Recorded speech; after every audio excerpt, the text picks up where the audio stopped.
Hi, for those of you guys who don't know, my name is Liz Lane. I'm really excited to have you join me today as we study Galatians chapter 4. If you have a moment, I'd like to encourage you to read this chapter on your own, take some notes to see what God might be wanting to say to you through his message. But if you don't mind, I actually want to jump right in. I always like to do that just for the sake of time. In Galatians chapter 4, there's a lot going on here, but the gist of it, I'm going to say right here in verse 1, it says, "Now I say, as long as the heir is a child, he does not differ at all from a slave, although he is owner of everything." And the verse in the chapter goes on, and he says, "But he is under guardians and managers until the date set by the Father. So while we were children, we were held in bondage under the elemental things of the world." Now, we don't live in an age where, I can't really say that because I know it happens in other parts of the world, but mostly us and our families, we don't typically have an inheritance. But during the time in the Bible, the elder son, he was able to get this inheritance when the father passed away. But this wasn't allowed, or I guess they weren't able to be given this inheritance until they were over the age of 18. But as a minor, they didn't have those rights. They didn't have these treasures, I guess we'll call them. So what Paul's basically saying here is that up until the point when they become of age, they're basically like slaves.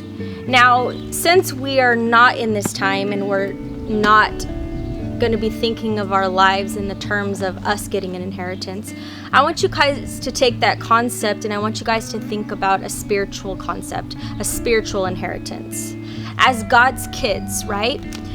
Paul goes on and he says here, "However, at that time when you did not know God, you were slaves to those which by nature are no gods. But now that you have come to know God, or rather to be known by God, how is it that you turn your back to the weak and worthless elemental things to which you desire to be enslaved all over again?" That is a heavy, heavy verse, right?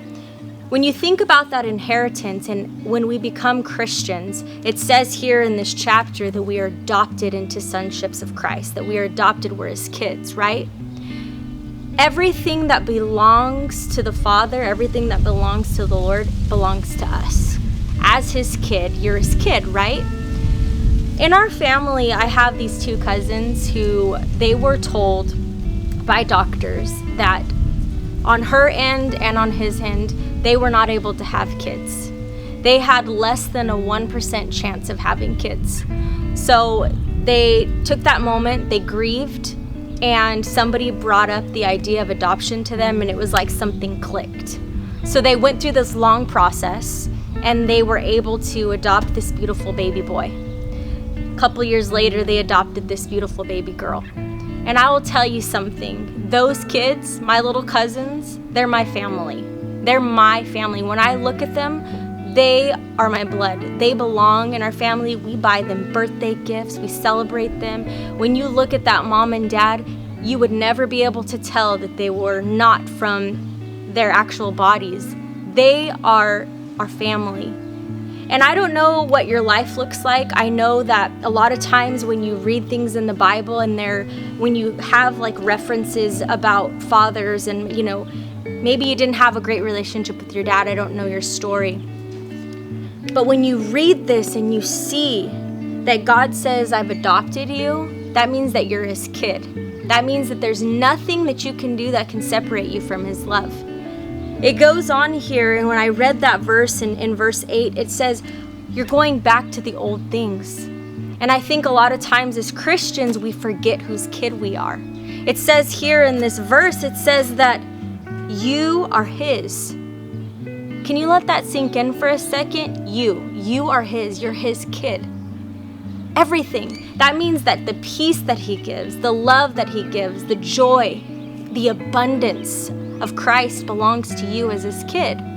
But what Paul is saying here is that they were forgetting whose kid they were. They forgot who they belonged to. And I want to encourage you guys today, in those moments when you guys start to fall into old patterns or to old ways, in those moments when you start to feel insecure, in those moments when you start to kind of step back a little bit and you start having those negative thoughts, remind yourself of whose kid you are. You've been adopted. That means that no matter what, you're God's kid. I hope you take the time today to remind yourself of God's word. There are thousands, well, I shouldn't say thousands, that's a little bit dramatic. I know actually for sure there are hundreds of promises in the Bible that are yours for the taking. But just like this inheritance, when we become Christians, it's our job to take that inheritance. It's our job to utilize those gifts. They're in here for you to find. They're in here for you to let settle into your heart and for you to use in your walk with God. I'm praying for you today. I hope today you're reminded that you're God's kid, that you're loved, that you're wanted. What more else is there? What better gift is there than that? Hope you have a wonderful day, and I will see you next time.